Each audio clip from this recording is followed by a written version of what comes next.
আমরা এখানে যারা বিয়ে করেছি, বিয়ে করার পরে আমার ঘরে আমার স্ত্রী আসলো, আমি স্বামী হলাম। এখন যদি আপনাদেরকে আমি প্রশ্ন করি, আমার স্ত্রী সে আমার জন্য 24 ঘন্টা থেকে কত ঘন্টার জন্য স্ত্রী? 18 ঘন্টার জন্য সে আমার স্ত্রী, না 24 ঘন্টার জন্য সে আমার স্ত্রী? 24 ঘন্টার জন্য। আমি তার কাছে স্বামী 24 ঘন্টার জন্য। সে আমাকে স্বামী হিসেবে 24 ঘন্টায় মানতে বাধ্য, আর আমি তার স্বামী, সে আমার স্ত্রী। একে অপরের 24 ঘন্টার জন্য একে অপরকে স্বামী স্ত্রী মানতে আমরা বাধ্য। এখন কোন স্ত্রী যদি স্বামীকে বলে আমি আপনাকে 18 ঘন্টা স্বামী হিসেবে মানব, বাকি 6 ঘন্টা আপনাকে আমি স্বামী হিসেবে মানতে পারবো না, ওই 6 ঘন্টা আমার মন যা চায় আমি তাই করব, অন্য কোনো পরপুরুষ নিয়ে আমি ঘোরাফেরা করব, অথবা ওই 6 ঘন্টা অন্য কাউকে আমি স্বামী মানব। এই কথা যদি কোনো স্ত্রী কোনো স্বামীকে বলে, আমি জিজ্ঞেস করতে চাই, কোনো স্বামী কি এটা মানবে?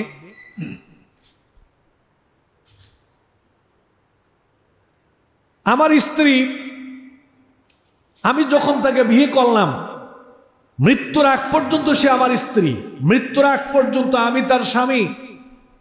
24 ঘন্টার জন্য আমি তার স্বামী, 24 ঘন্টার জন্য সে আমার স্ত্রী। মৃত্যুর আগ পর্যন্ত আমি তার স্বামী, মৃত্যুর আগ পর্যন্ত সে আমার স্ত্রী। এখন কেউ যদি এই কথা বলে যে না, আপনাকে আমি মৃত্যুর আগ পর্যন্ত স্বামী মানতে পারবো না, 5 বছর আপনাকে স্বামী মানবো আর 5 বছর অন্য কাউকে মানবো, এটাও কি কোনো স্বামী মানবে? মানবে না। কেন মানবে না? কারণ হচ্ছে যখনই একে অপরের বিয়ের বন্ধনে আবদ্ধ হয়, তখন স্বামী যখন বিয়ের আসরে কবুল বলেছিল, আলহামদুলিল্লাহ বলেছিল, স্ত্রী যখন কবুল বলেছিল, আলহামদুলিল্লাহ বলেছিল, ওই বিয়ের মাধ্যমে এইটা চূড়ান্ত হয়েছে, মৃত্যুর আগ পর্যন্ত তুমি আমার স্ত্রী, মৃত্যুর আগ পর্যন্ত আমি তোমার স্বামী। 24 ঘন্টার জন্য তুমি আমার স্ত্রী, 24 ঘন্টার জন্য আমি তোমার স্বামী। এবার খেয়াল করেন, আমার স্ত্রী কি শুধু আমার বাড়িতে আমার স্ত্রী, না আমার শ্বশুর বাড়িতেও আমার স্ত্রী? আপনারা কথা বুঝতেছেন না মনে হয়।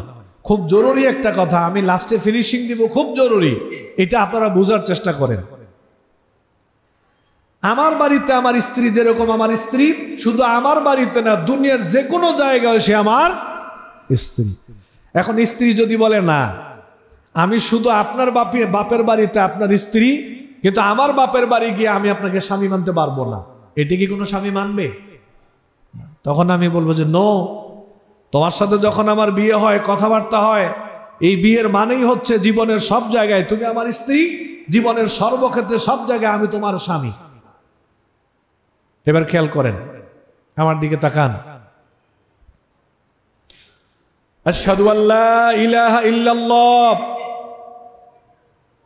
যখনই আমরা এই ঘোষণা দিলাম যে আল্লাহ, আপনি ছাড়া সত্য কোনো ইলাহা নাই, আপনি ছাড়া সত্য কোনো মাবুদ নাই, এই কথা বলার মাধ্যমে আল্লাহর সাথে আমাদের একটা সম্পর্ক হলো। আল্লাহ, আপনি হলেন আমাদের রব, আমরা হলাম আপনার গোলাম, একটা সম্পর্ক হলো। মনিব এবং গোলামের একটা সম্পর্ক হলো। আমি জিজ্ঞেস করতে চাই, আল্লাহ যে আমার রব, এটা কি শুধু 24 ঘন্টার মধ্যে 18 ঘন্টার জন্য আল্লাহ আমার রব, না 24 ঘন্টার জন্যই আমাদের রব? আল্লাহ তাআলা মৃত্যুর আগ পর্যন্ত আমার রব। আমি জিজ্ঞেস করতে চাই আপনাদেরকে, আল্লাহ তাআলা কি শুধু মসজিদে আমাদের রব, না বাজারেও আমাদের রব? আল্লাহ কি শুধু মসজিদে আমাদের রব, নাকি মসজিদ থেকে বের হওয়ার পরে জীবনের সব ক্ষেত্রে আল্লাহ আমাদের রব? আমি কথা গায়ের জোরে বলতেছি না, আমি বোঝানোর চেষ্টা করতেছি ঈমানটা কি জিনিস। আমার স্ত্রী 24 ঘন্টার জন্য আমার স্ত্রী, সব জায়গার জন্য সে আমার স্ত্রী, আমি তার স্বামী, কারণ আমাদের দুজনের বিয়ে হয়েছে, আল্লাহ তাআলার সাথে আমাদের ঈমানের সম্পর্ক হয়েছে। আলাস্তু বিরাব্বিকুম, আমি কি তোমাদের রব নই? ক্বালু বালা, হ্যাঁ আল্লাহ আপনি আমাদের রব। তো রব কতক্ষণ? ইন্নাল্লাযীনা ক্বালু রাব্বুনাল্লাহ সুম্মা ইসতাকামু, মুখে মুখে রব বললে হবে না, আমি যে রব এটা জীবনের সব জায়গায়, বাস্তবিক জীবনে মেনে চলতে হবে, বুঝাইতে হবে, হ্যাঁ জীবনের সব জায়গায় তোমরা আমাকে রব হিসেবে মানো।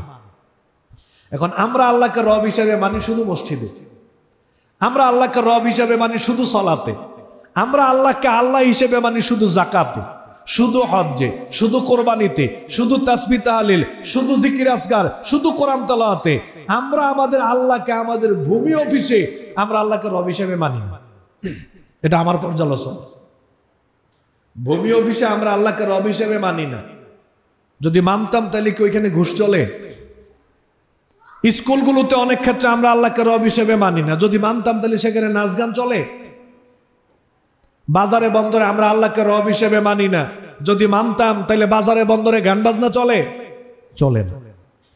তার মানে আমরা মনে করি আল্লাহ শুধু মসজিদে, বাজারে আল্লাহর দরকার নেই, স্কুলে আল্লাহর দরকার নেই, শিক্ষা প্রতিষ্ঠানে আল্লাহর দরকার নেই, মন্ত্রণালয়গুলোতে আল্লাহর দরকার নেই, সচিবালয়গুলোতে আল্লাহর দরকার নেই, অর্থ ব্যবস্থা আল্লাহর দরকার নেই, বিচার ব্যবস্থা আল্লাহর দরকার নেই, গণভবনে আল্লাহর দরকার নেই, বঙ্গভবনে আল্লাহর দরকার নেই, আন্তর্জাতিক অঙ্গনে আল্লাহর দরকার নেই। আল্লাহর দরকার কোথায়? আল্লাহর দরকার শুধু মসজিদে। আল্লাহু আকবার। মসজিদে এসে বলতেছে আল্লাহু আকবার। ইমানের দাবি হচ্ছে আমার স্ত্রী যেরকম আমার কাছে সারা জীবনের জন্য সে আমার স্ত্রী, সারা জীবনের জন্য আমি তার স্বামী, 24 ঘন্টার জন্য সে আমার স্ত্রী, 24 ঘন্টার জন্য আমি তার স্বামী। অতএব আমরা যখন আল্লাহর সাথে ইমানের সম্পর্ক করেছি, গোলাম এবং মনিবের সম্পর্ক যখন আমাদের হয়েছে, তখন আল্লাহর বক্তব্য হচ্ছে যেহেতু ইমান এনেছো, অতএব মৃত্যুর আগ পর্যন্ত জীবনের সব জায়গায়, প্রত্যেকটা ক্ষেত্রে, সর্বক্ষেত্রে, সর্বাবস্থায় আল্লাহকে রব হিসেবে মানতে হবে।